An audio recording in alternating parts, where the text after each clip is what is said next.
watching Shalom TV, celebrating Jewish culture.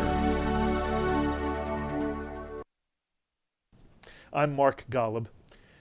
Well, in the Jewish world, there may be no other time in Jewish history when Jews enjoy such a close relationship with members of the Christian church. Christians and Jews seem at this point in time to be as close as they've ever been. And one of the things we want to do is introduce you to not only the exciting people who are doing things in this world that you may not know of, but they are people you should meet and really become close to. That's an exciting thing in general that we want to do. But in addition, on this program, we want to introduce you to a gentleman who has been at the forefront of the dialogue between Christian and Jew, and he has done some extraordinary work that I want you to be aware of. And I know so many of you in our audience right now are not Jewish. This is a gentleman you will also be so pleased to meet. It is my great pleasure to introduce you to Rabbi Yechiel Eckstein, founder and president of the International Fellowship of Christians and Jews, and he's devoted the past 30 years to building bridges of understanding and healing between Christians and Jews, and also to develop a broad support for the State of Israel among the Christian community. Rabbi Eckstein is an Orthodox rabbi, ordained from Yeshiva University. He's long been involved in interfaith work. He was national co-director of interreligious affairs for the ADL. And in 1983, Yechiel established a fellowship to help Christians and Jews work together on projects promoting the safety and security of Jews in Israel and around the world. Since its establishment 25 years ago, the fellowship has raised nearly $500 million for programs to help Jews immigrate to Israel from the former Soviet Union, Ethiopia, India, and various other countries, fighting poverty in Israel, and helping impoverished elderly Jews and orphans in the former Soviet Union. He's a board member of a number of key national Jewish organizations, including most recently his becoming a full voting member of the Jewish Agency for Israel's Executive Committee following the signing of an historic accord formalizing the strategic partnership between the Fellowship and the Jewish Agency, in which the Fellowship has pledged millions of dollars of support for the State of Israel. In the past 25 years, Rabbi Yechiel Eckstein has traveled to China to liberate persecuted pastors, hiked through Ethiopia and Siberia in search of vulnerable Jews, has advised prime ministers in Jerusalem, met with evangelical Republicans at the White House, and his immediate plans include transporting an entire biblical lost tribe from northeastern India to Israel and starting a Spanish-language ministry for the Pentecostals of Latin America. He has even talked about recording some sacred hymns with Debbie Boone, and, as Eckstein himself might say, God only knows what he'll do after that. And all this enormous activity is financed by the contributions of evangelical Christians. In the last 8 years alone, an estimated 400,000 born-again donors have sent Rabbi Eckstein about, again, $250 million for Jewish causes of his personal choosing. No Jew since Jesus has commanded this kind of Gentile following. This success has, of course, bred detractors. Some of Rabbi Eckstein's fellow Orthodox rabbis would like to exile him for consorting with Christians, and Rabbi Eckstein is a registered Democrat, but there are liberal Jews who view his friendship with the red state, evangelical conservatives like Pat Robertson and Ralph Reed and Gary Bauer, as cultural and political treason. Even those who applaud Eckstein's philanthropies are sometimes skeptical about what he calls his ministry. For Jews who are used to seeing themselves as victims of bigotry, the saga of Yechiel Eckstein raises uncomfortable questions about who loves and who hates whom. And again, it is my extraordinary pleasure to introduce to you a man who is making a real difference in this world, Yechiel Eckstein. Thank you for joining me. Thank you. Thank you. Yeah, it's a long intro, but it's worth every moment. It was brilliant. Every I moment. mean, Every I moment. couldn't. My mother couldn't have written it better. You live in Chicago. Your home is Chicago? I live in Israel. I went on Aliyah 6-7 years ago. Where in Israel? Jerusalem, Yerushalayim. Left Chicago. I felt it was important to go to Israel. It was my lifelong dream, but most of the work that I do is in the United States or around the world. Okay. There's so many questions I have for you. Just so many questions. You were ordained at Yeshiva University, and again, you came from Chicago. I actually grew up in Ottawa, Canada, and then for high school went to Yeshiva in New York. Which one? MTA. Okay. And then studied at Yeshiva in Israel for a few years, Kerem B'Yavneh, and then went back to Yeshiva College, finished my degree there, went on for a master's at Yeshiva in Jewish philosophy, and my smicha was one of those who was blessed to have been to have received smicha from Rabbi Yechiel Soloveitchik Zatzal. What a tremendous Rabbi honor. Soloveitchik, yes, and then went on for my doctorate at Columbia, where I completed my studies, but not the dissertation. Okay, in which field?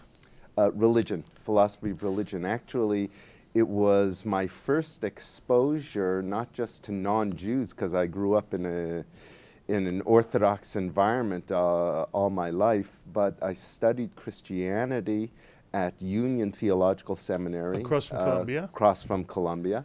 And I used to eat lunch at the Jewish Theological Seminary, which for me was a real step to outside of my boundaries to actually walk in there. And then one of my best friends was a Reform rabbi who became now the head of HUC, David Ellenson, and there I was being exposed. I studied Buddhism, mainly Eastern religions. So it was a very broad, eclectic background of study. Correct. While I was learning with the Rav Soloveitchik for smicha. That's amazing. You know, by the way, speaking about being an Orthodox rabbi at JTS, you know Chaim Potok studied at JTS, came from a very Orthodox home. Yes. And when I had the privilege of meeting him and speaking to him, one of the stories he told me was that when he left for his first day at JTS, the Jewish Theological Seminary of America, which of course is the conservative movement's rabbinical school, as he's walking out the door, his father's last words to Chaim Potek are, "Don't become a goy." The point being that within a certain sector of the Orthodox world, JTS was miles away from the heart of Orthodoxy. It's really true. Again, considering my mindset, my father, who is an Orthodox rabbi, still alive, Baruch Hashem, was a rabbi in Ottawa for many years. And he would always say to me, I don't mind if you go to a Reform temple, but don't set foot in a conservative synagogue. I mean, he would have minded if I went to a Reform temple too, but because conservative was just so close, but yet so far. But I broke through that. Was it hard? Not really. It's interesting because in the case of conservative Judaism, what broke through was Heschel. I became a real avid lover and admirer of Heschel's works. And that kind of was my introduction. That was my legitimacy to going to eat at the seminary. No, it was from that backdrop that I guess I had this view of being committed. Martin Marty, the church historian, once said that the problem of our generation is that the committed often lack tolerance, and the tolerant often lack commitment. And if I were to put the challenge for the next generation using that metaphor, I would say that the greatest challenge that we as Jews and America faces is how to bring up our children in our traditions with a love for it, with a commitment for it, but at the same time open and tolerant towards others. The two don't always go together. And so for me, it was a couple of key people who had a profound impact on my life right then. Heschel once said, faith must precede interfaith. And so it was that kind of a universal a sensibility that I always had. But what happened in the 60s, I think, is that gave way to kind of a homogenization of the different religions. And so I was in between, on the one hand, not wanting to homogenize the religions, like are all the same, and for the sake of brotherhood, let's all come together and sing Kumbaya. And on the other hand, I increasingly became alienated from the narrowness of orthodoxy and the old yeshiva university type of mentality of combining a synthesis, a Hirsch, Samson Raphael Hirsch, was really lost in that shuffle. And but that was me. And so in the beginning it was with Reform and conservative, and then it became with Christians. Yes, but we should clarify. You're not suggesting that a Heschel or a Greenberg would in some way be narrow-minded when it came to the interaction between Jew and non-Jew. No, quite the contrary. Exactly. They were my introduction. For me, coming from the strict Orthodox background, they were the ones who, for me, broke the mold within Jewish life, intra-Jewish life. And then from that, I extended it or expanded it in my own way to beyond, to interfaith. Okay, take me that one extra step now. I understand the Jewish background. I appreciate it. You and I walk the same streets. In some way, we studied the same things, and we are influenced by the same people. But you then took an extra step, and for you, what I like to say about rabbis is every rabbi has a passion, and they tend to do well if they're able to be free to follow that passion. Sometimes circumstances prevent it. But give me a rabbi who's interested in social action, he'll do it well. Give me a rabbi who's interested in biblical study, he'll do it well. Give me a rabbi who's interested in midrash, do it well. Give me a rabbi who in some way is passionate about somehow bridging gaps between the Christian and Jewish community, and they'll do it well. Now, you've done it extraordinarily well, but something happened along your journey where that became your passion. Why? You're 100% right. I came out of the backdrop, again, where I saw rabbis in communities who were there for 20, 30 years, including my father, people who were in their 50s and early 60s, and they were burnt out with congregational life. They stopped growing. Started using the same sermons all the time, became much more pastoral, and they were exhausted. On the Christian side, and on the Jewish side probably too, the Christian side gets more press, but you have the whole phenomena of ministries imploding, the Jimmy Swaggarts, the Jim Bakkers. I didn't want to go there. I didn't want to have a life that was stifled. And so even though I wanted to be a rabbi of a congregation, I joined the Anti-Defamation League. And they sent me out. I was here in New York. And they sent me out to Chicago because at the time there was the Skokie affair, the neo-Nazi march in Skokie. And they wanted someone who would rally the non-Jewish community to the Holocaust survivors issue.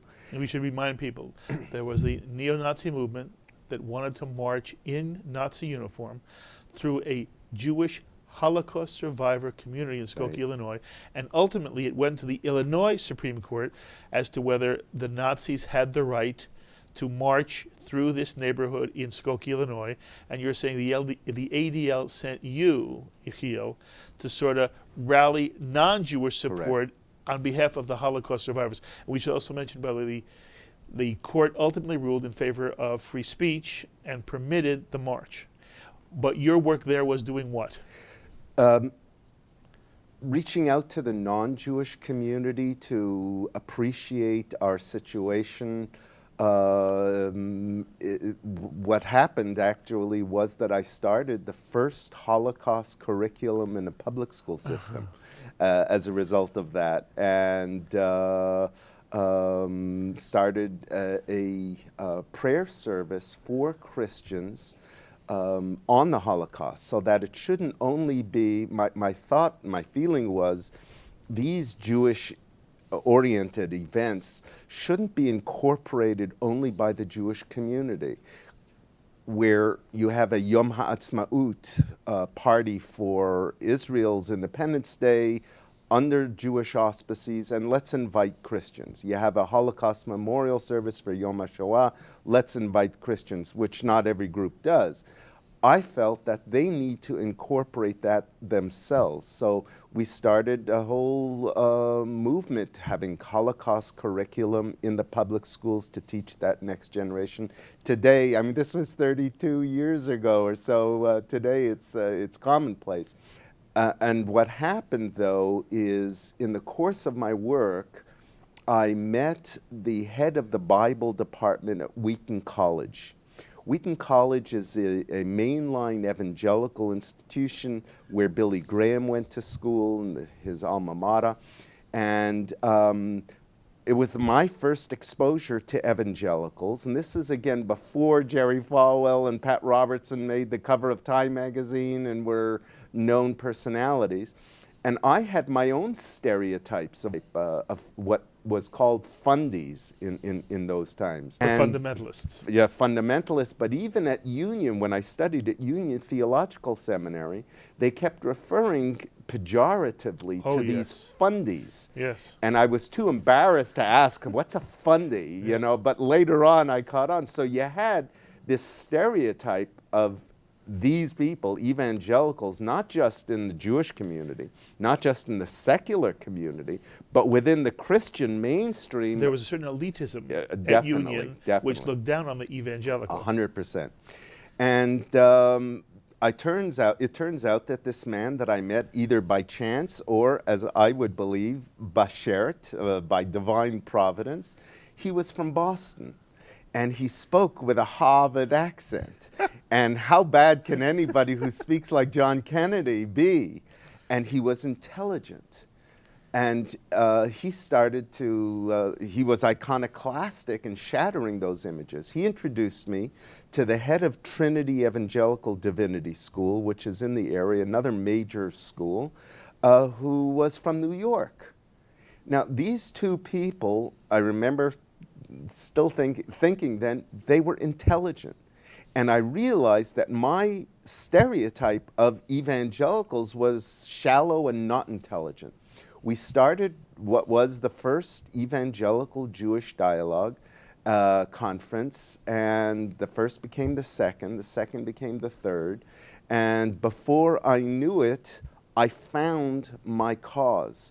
And I might say that during this period, and maybe this is instructive for others, I could never write and over the years. And it was a matter of a lack of self-confidence and lack of having a mission, exactly what you're saying. And this became your purpose. And this, as you said, this is when I started to shine. And when I developed this mission to build this relationship with this segment of the population that was growing, and that I and others had a total misrepresentation of and misperceptions of. Little did I know that 30 or so years later, this segment of the population would constitute 1/3 of the American people. The President of the United States would be a born-again Christian. Israel's existence and survival and welfare would, in many respects, be dependent on this constituency. And so over the years, I bet on the right horse, invested, if you will, in it, believed in it, and had to obviously put up with a lot of attacks Yes, on you me and have. my Yes, you- family for that. Very often you hear from the Jewish community a sentence that goes something like this. Yes, evangelical Christians are supportive of the state of Israel because in their theology there will one day be a second coming of Jesus Christ. The Holy Land must be developed and must become Jewish for the second coming to occur, but that once the second coming does occur, all Jews will be converted to Christianity. And so that there is sort of an ulterior motive in evangelical support for the state of Israel, namely, long term, it'll make Jews into Christians. What's your response? You're, again, 100% right. That is a perception that has been perpetuated over the years that I've pierced, but not eliminated, because it's just not true. Every Christian probably, but certainly most evangelicals, has a belief that ultimately at the end of days, all people will come and accept Christ, Jesus. Including the Jewish people. I have Does that offend you? No, not at all. It doesn't offend me either, by No. the way.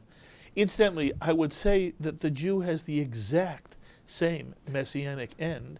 Ki mitzion tetzei Torah, at the end of days, ultimately we believe that the Torah will be accepted by all. I'm not surprised that another religious tradition believes that in the end, their views will be accepted. The only question becomes, what are they going to do to me in the meantime? Exactly. And that's exactly where I have my red lines.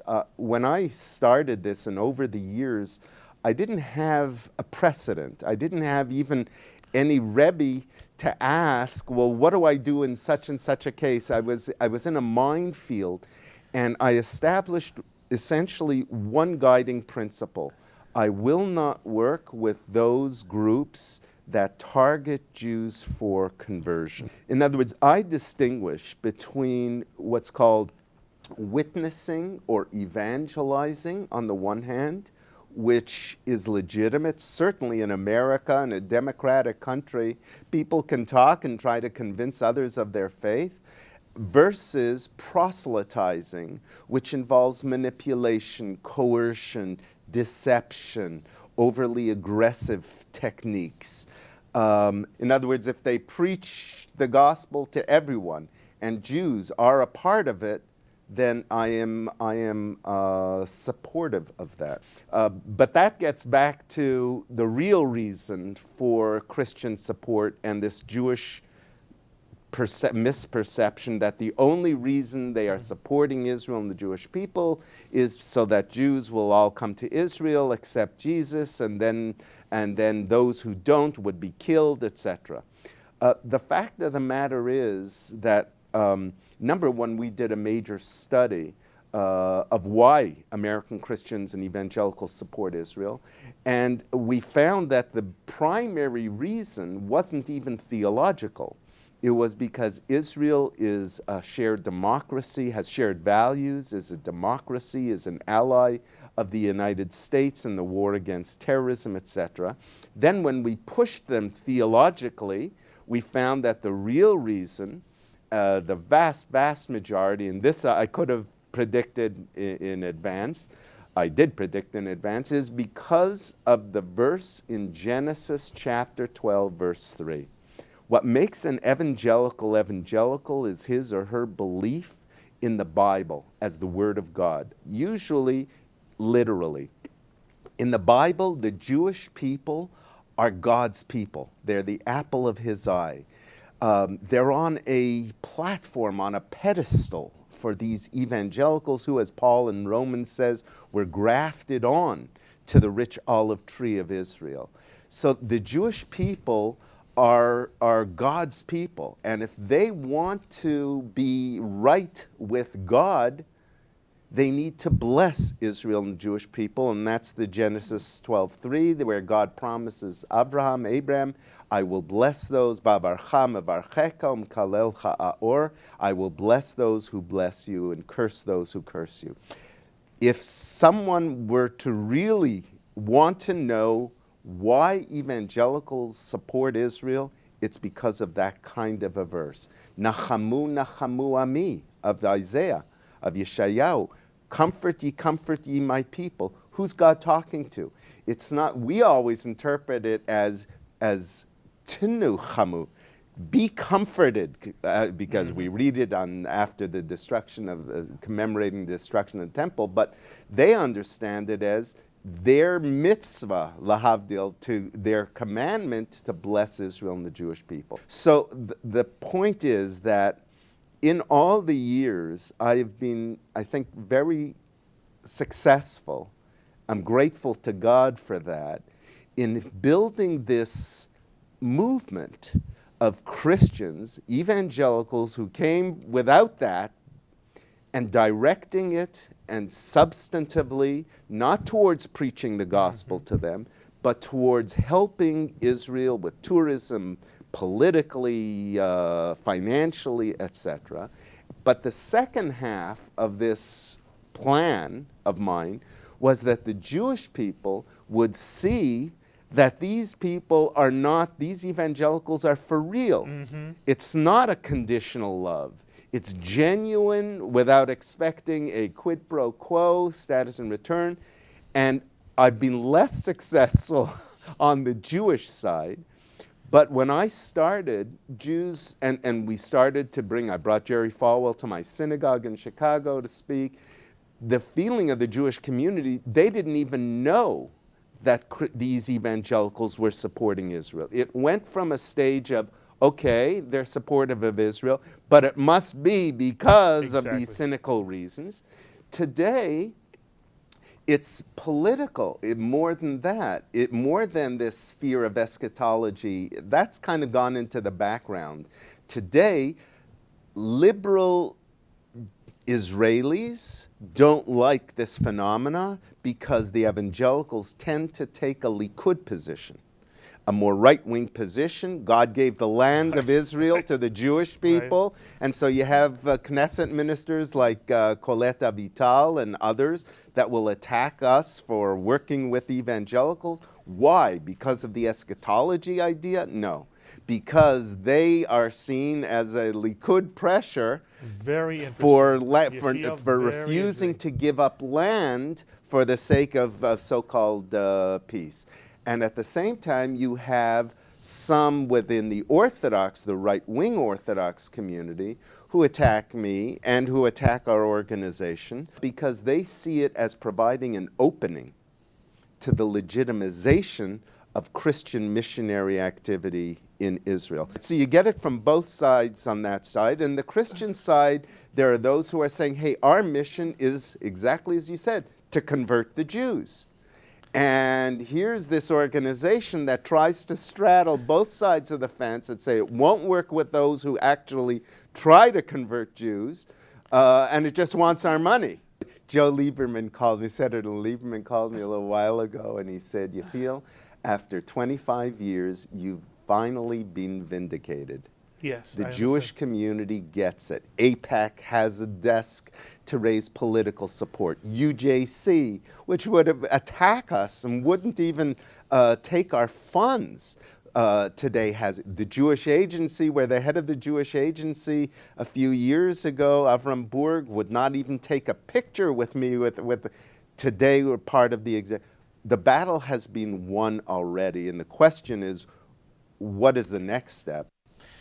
There's a generation, especially the generation that still lived through the Holocaust, remembers the Holocaust, who has a sense of the painful relationship between the Christian community and the Jewish community, when the Christian community, whether it was through the Crusades or the Inquisition or the Holocaust, used Christian ideology to assault Jews in the most barbaric, hideous, cruel way possible. And many of these Jews grew up with a notion that it is impossible for Christian theology to ever accept the existence of the Jew. And I want to say parenthetically, my own experience has been of late, very much so because of my television work, to be involved with Christians United for Israel and other evangelical work, to be at an address by John Hagee, who suddenly has become very controversial within aspects of the Jewish community. Right, right. But I have become very impressed by the extent to which the Christian community does not seem to have any ulterior motive. Right. They see the children of Israel as God's chosen people. I have theological questions to ask them about, but they see it this way, and they are very, very positive. Lovingly so. Right. But I recognize that there is still a generation yet of Jews living today who are so suspect because of the pain they've endured at the hands of the church, be it the Catholic Church or some of the Protestant churches, and even today. Forget evangelicals. There are movements within the Presbyterian Church that are hideous for Israel. We just saw a hideous attempt within Right. the Methodist Church. Right. Both of these churches tried to argue that there should be total divestment of Christian funds from the support of the State of Israel. And so there are many Jews who simply don't trust that the evangelical apparent love is lishma, for its own sake, but that there is some ulterior Right. motive. I'm not telling you something you don't appreciate. You know what I'm talking about.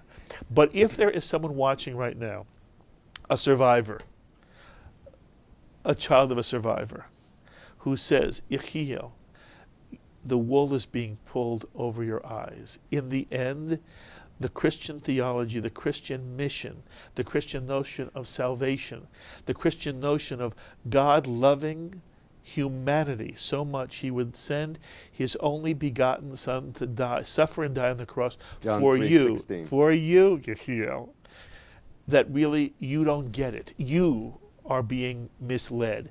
What would you say, and I mean this now sensitively, Right. what would you say to the Jew who still worries, who still has, that recording in his head, who has a sense of history, who would say, we can work with the Christian, but don't ever believe that the Christian and the Jew can be the kind of partners that Yechiel Eckstein says we can be?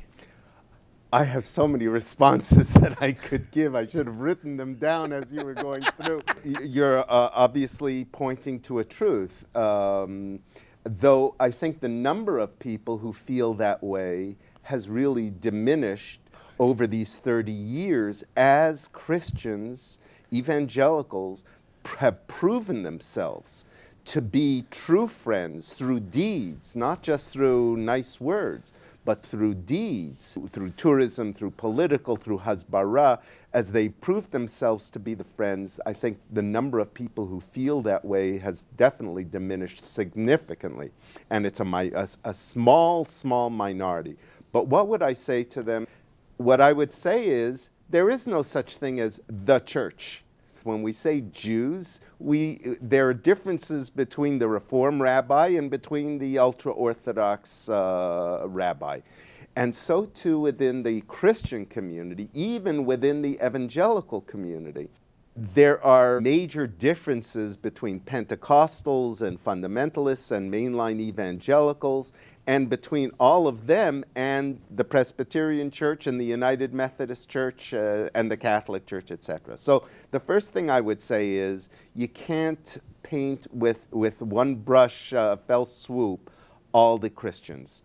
And certainly not evangelicals. Protestantism started long after the Crusades. Second thing I would say is, by their fruit you shall know them. We are giving, if you talk about the Holocaust survivors, we are giving a gift before Rosh Hashanah. We give away around $40 to $50 million a year, unconditionally, to help Jews in need, taken or given by evangelical Christians here in the United States. One of the projects that we're funding is a gift of $250 to every concentration camp survivor. It's 31,000 people in the former Soviet Union, Eastern Europe, Latin America, and Israel. It's a project of around $7-8 million. We funded that already in a very short time. So here are Christians today who want to help the elderly Holocaust survivor sitting in Kiev or Odessa or Dnepropetrovsk or Moscow or Tel Aviv or Jerusalem, and who in many respects want to show that they're not those Christians. So it would be wrong for us. I could understand it if a person felt that, a Jew felt that way. I would still regard that as a prejudice, a prejudice that maybe stemmed from their circumstance. But here you have Christians who are saying, comfort ye, my people. I'm not responsible for the Holocaust, they would say, but I am responsible for the situation today to show you this unconditional love for what was done to you over the centuries in Jesus, in our Lord's name. I'm obviously all putting all this in their name. And then it behooves, and that's where the word you put is exactly correct, trust. This is the dual movement that I had as my mission, to get Christians to bond with Israel and the Jewish people in a non-missionary, tangible, meaningful way. And when the Jewish community would see that, for them to build trust in that, in those Christians, and to really build a fellowship. My pithy motto over all the years, I think, is a very sensible one, and it is cooperate whenever possible, oppose whenever necessary, and teach, sensitize, and build bridges of understanding at all times. There are going to be issues where we can come together, whether it's religious liberties, whether it's helping victims of cyclones, whether it's environment, whatever the issues are. Israel, let's come together. There are going to be issues in any relationship where we're going to differ. So let's differ, but in an let's disagree agreeably. And then at all times, let's keep the bridges open. That's the way the Jewish community works it with the black community. That's the way the Jewish community functions with the Republicans, if they're Democrats. There are going to be issues, let's come together. Issues where we differ, let's differ. That is very beautifully said, Yechiel. Very beautifully said. Okay, I want to ask you two other quick issues here. You've heard these criticisms. One, Haaretz says you play up terrorism too much in the daily experience of the people of Israel. Haaretz newspaper? Yes, and that as a result, you may be encouraging Christians in America to contribute to Israel, but not to travel to Israel, not to bring tourist dollars to Israel. To what extent do you feel you are guilty of overplaying the problem of terrorism in the land of Israel? I think it's a fair comment. We point out the poverty issues in Israel.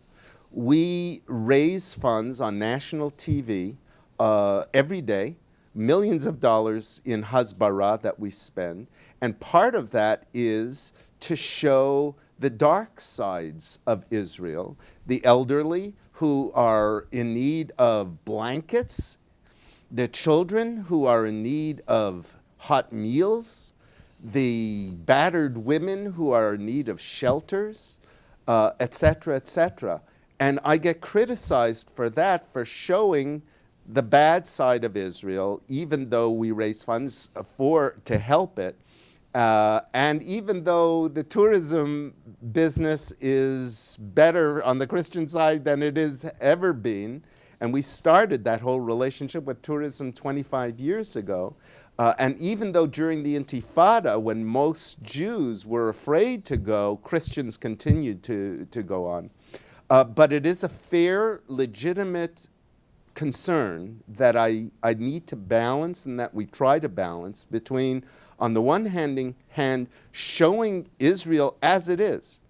The fact of the matter is that every day there are bombs hitting Sderot.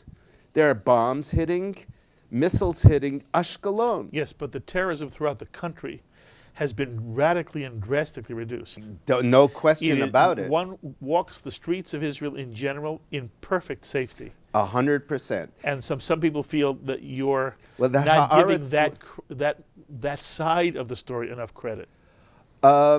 That's probably true. Okay, so you're saying, you may take a look at that. No, I'm not going to take another look at it because I'm convinced that this is the right way. What is the right way? To show to point out the balance, the other part of Israel. I understand the business about people the in need. tourism bureau might not like it, but that's not about that's not about terrorism. What you're saying is there are problems in Israel, and you're trying to raise money to help address those needs. Correct. Fine. Then there's another issue, that your organization portrays terrorism as if it is such a daily threat on Israeli life that it distorts the reality of Israel. And I'm asking, and you seem to be saying, that may be true. No, it's a true concern. I will take a look at that. No.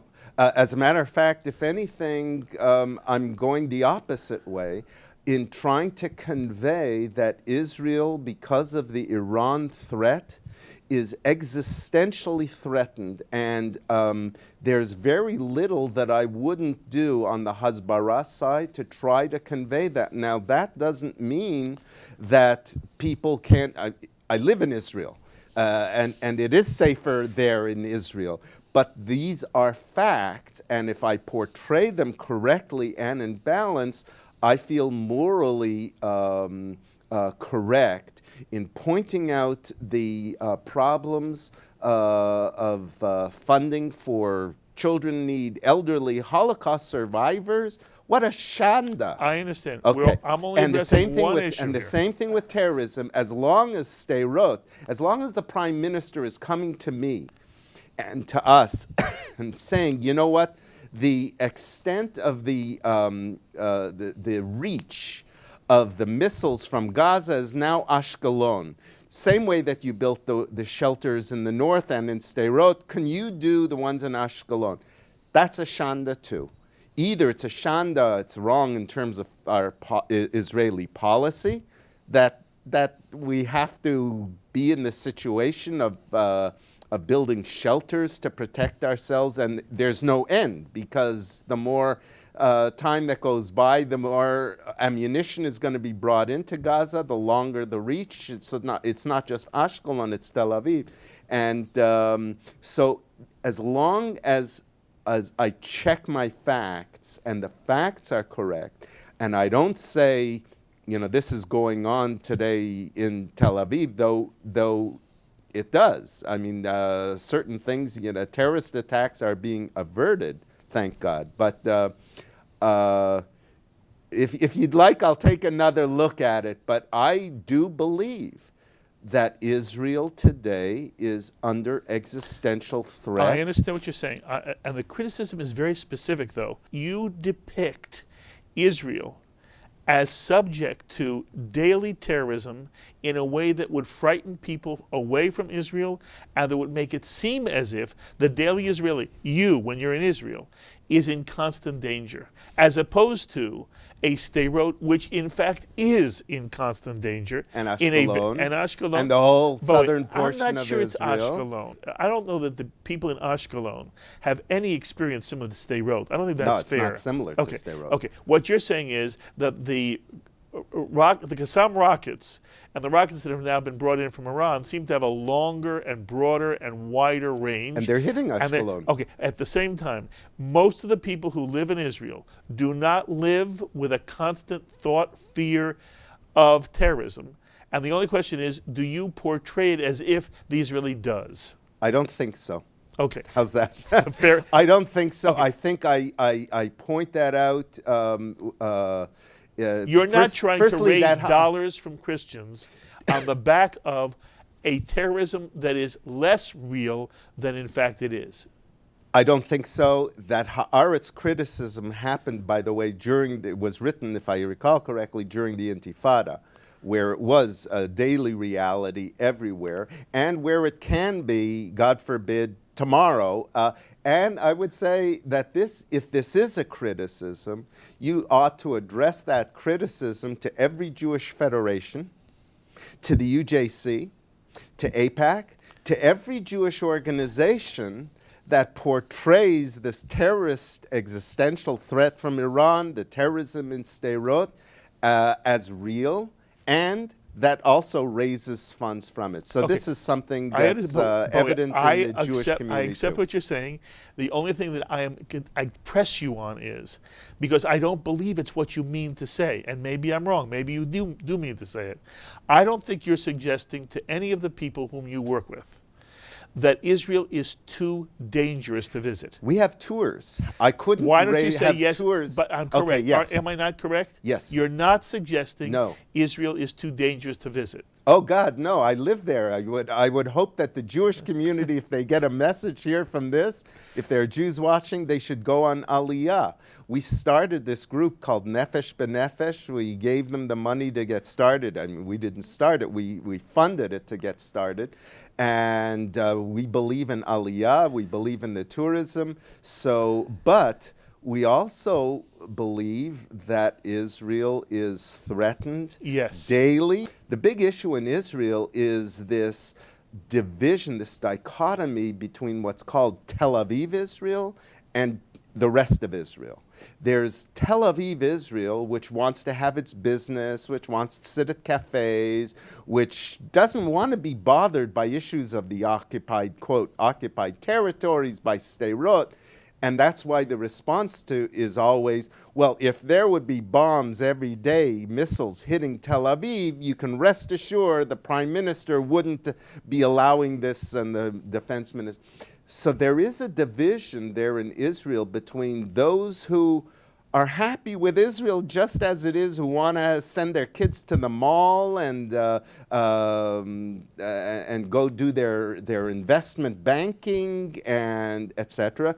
Versus a whole other segment of Israel that is more concerned about what's going on in Sderot, more concerned about the Lebanon war and the possibility of another war. Anyhow, it's another issue, but you do have that divide in Israel. I don't think you pick it up here in America. You're absolutely right. Is it partly socioeconomic? Oh. I haven't thought about it, but I would say it's a combination of socioeconomics and I think also religion. Yes, we'll get to it the next time. Commitment to. Because I want to get to the last criticism that you have been No, it's not the last. It's the last one you'll raise. There are so many others we could be here for. Okay, so some have said, what in the world is a Christian-based organization doing buying a seat at the Jewish Agency, especially at the executive level? And that, as passionate, as lovely, as committed a Jew as you are, an Orthodox rabbi who has now devoted his life really to healing in many ways between Jew and Christian, and also for the sake of Israel, but still you are the head of a very powerful, financially enormously powerful Christian-based organization, and you have, quote, bought a seat on the executive of the Jewish Agency, which is the... It's not a quote from me. No. It is the organization that represents to them, in the best possible way, the world Jewish community's efforts to help Jewish communities in need, and you've bought a seat there, and you're a Christian-based organization, and you have no business being there. What's your answer, Yechiel? The response I would give you is the following. Number one, I've had a seat on the board of the Jewish Agency for around 6 years. The fellowship has had a seat. What we worked out in this deal is that I now have a seat on the executive board of the Jewish Agency, and that in that seat I represent, the seat is dependent on me. In other words, Pat Robertson is not going to come and have a seat on the executive board of the Jewish Agency, but my seat is not Yechiel Eckstein's seat. I see myself in that sense as a representative of the pro-Israel Christian community. So we didn't buy it in the sense, we've been giving 8, 9... No, it is. No, you did. No, we've been... On the executive of the Jewish Agency. Yes. You don't buy a seat. Isn't there a quid pro quo here that in essence, your fellowship did promise a certain amount of money, and that it's seen as if after the promise, lo and behold, you get a seat on the executive.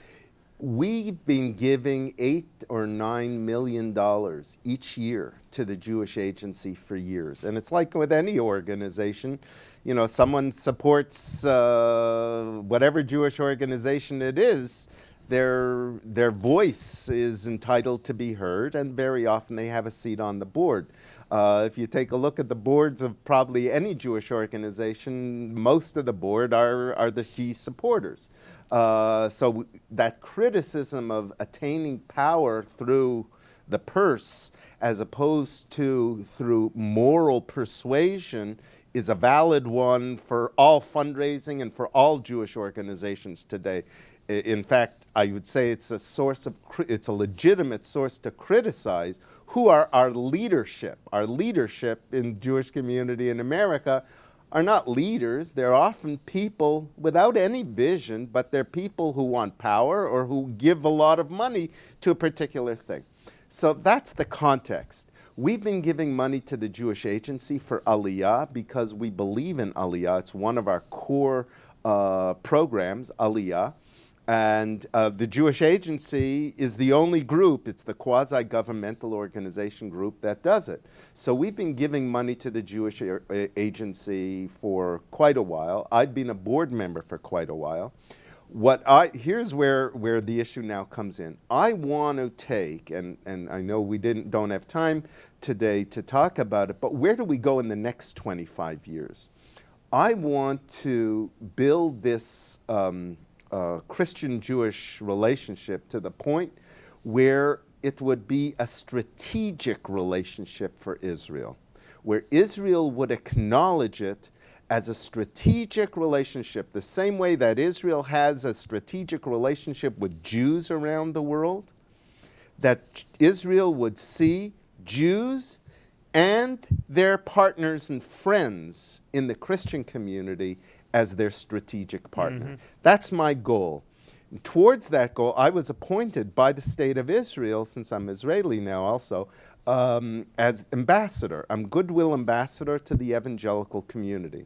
And my focus now is on Latin America because I was just recently in Argentina and Uruguay and Paraguay and Chile and Panama and Peru. We're on the radio every day in 120 cities in 14 countries. Some of those countries now, which were always Catholic, or historically Catholic, are 30% evangelical today, Pentecostal. And there's a huge growth in Latin America, in the Far East, in South Korea, in Singapore, in the Philippines, even in Japan, a huge evangelical community. Now, why would I want, at the same time that Iran is planting cells and doing hasbara in Latin America, absolutely, why would I not, as a Jew and as a committed person to Israel, and frankly, you know, anyone who doesn't get this, just to me, doesn't get it, shouldn't I be rallying the forces there for Israel the same way that I did over 30 years in the United States, to take those forces that are potentially, you know, it didn't have to come out like this that there would be a, you know, pro-Israel movement, but to take those forces that potentially could be directed and driven and galvanized to Israel and rally them and do that. So my goal is, my new goal, we've come already to the point where Jews and Israel get it, mm-hmm. that these people are our friends. Mm-hmm. It took 30 years to accomplish mm-hmm. that. We're there. I believe we need to elevate it to the next level, which is they're not just our friends to be nice to. These are our strategic partners in Europe, in the Far East, in Latin America, in the United States, all over the world where Jews don't have, in places where Jews may not have the kind of influence or diminished influence, we have partners there who can play that role for us. The Jewish Agency actually came to me and they said they would build that strategic partnership. The Jewish Agency reflects the world Jewish community, the body of the Jewish community, and we would increase our support so that we could do, and by increasing support, what we're doing is more aliyah activities. And at the same time, we would become, together with UJC, together with Keren HaYesod, which is the worldwide Jewish community, there would now be a third leg, the International Fellowship of Christians and Jews. That would be, therefore represent the world Jewish community and their pro-Israel Christian partners. And that phrase is supposed to be in everything that happens. Whenever you see UJC in the Jewish Agency, it's supposed to say also Keren HaYesod and the fellowship. And the executive committee, I was, frankly, for the past 3 years, I've been at the executive committee Now meeting. it's a formal position. No. I've been an observer, and as part of this, if you will, deal, then we would increase our support to $15 million and that. Now, to be honest, I don't know time, but to be honest, it's not working out. It's not? Not After all this? After all this. What do you mean it's not working out? The Jewish community, the same way that you put it into this phrase that you bought a seat on the executive committee, the Jewish community, and probably the state of Israel as well, currently does not want to go there. Why? I think they're afraid. I think of what? Afraid. I think once you open it up, it's a sign of weakness, and I think there may be weakness there. In other words, the Jewish community, Israel is the Jewish community, the world Jewish community. We should need Christian help. We should take Christian help. We should thank them for it. We should acknowledge it. But they're not our partners in this Zionist dream. And I am a Jew and believe that Israel is our homeland, but that we have actual partners. There should be no meeting when the Prime Minister comes to New York. He should have no meeting just with Jewish organizations and Conference of Presidents and whatever groups he has, without also a meeting with our partners, the pro-Israel Christian community.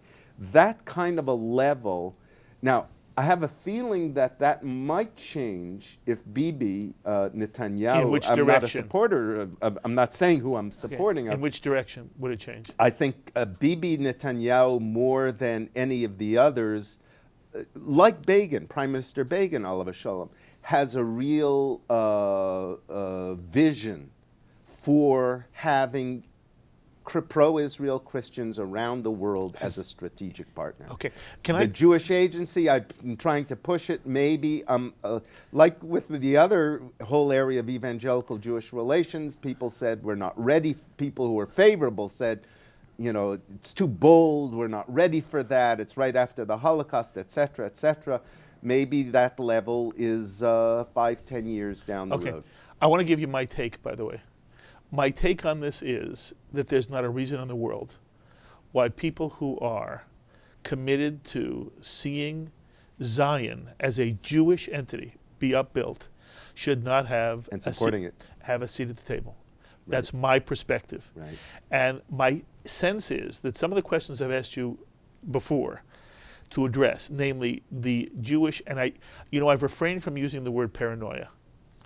It's not fair to the survivor. It's not fair to the Jew who has a certain sense of history and the suffering that has been inflicted upon the Jewish people by, quote, the church. It's not fair to use the word paranoia. But if one is unable to be open to a new reality, right, that there really is now, right, a Christian reality which sees the Jew in only a positive light, right, who really wants the best for the right, Jew in the land of Israel, in the political state of Israel. right. I want us as a Jewish community to be open to a new reality, which I believe is happening. I believe your organization reflects a new reality. That new reality has not only every right, we should embrace it at the table. Right. So although I Thank ask you. the question hard, I don't want to be misunderstood Right. personally. Personally, I believe that there's not a reason in the world why your fellowship, with its perspective and its work and its contribution to the reality of living Jews in Israel and throughout the world, there's not a reason why it shouldn't have a seat and should not be embraced. I really hope that if there is some difficulty, that in the very near future, the political, and boy, I know I'll be criticized for this too, but it's my position. I believe the state of Israel and that world Jewry should understand that there are ways to work with the non-Jew who has nothing but love in his heart. Right. And I recognize the theology is, I'm a theologian here. I understand the theology. At a different time, we'll talk the theology. Maybe you'll bring in to our studio some people who represent the theology, so not only you can talk for them, they can talk for themselves. But my own feeling is that it's a mistake not to embrace what you've done. And I believe on the ground, the Jew in Israel and the Jew who, whether in the former Soviet Union, wherever they are, receiving your help, the fellowship's help, you have done extraordinary work on behalf of the best of the Jewish tradition.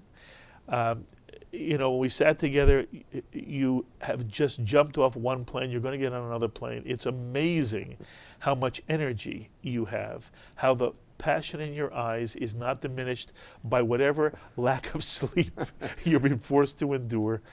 I find what you're doing to be exciting and wonderful, and I insist on putting a semicolon here. And you will have to continue to sit with me. There are so many questions yet that I want to ask you. I hope you will give me the chance in the future to ask you these questions and to share your thought. You are bright, articulate, and you have found a passion.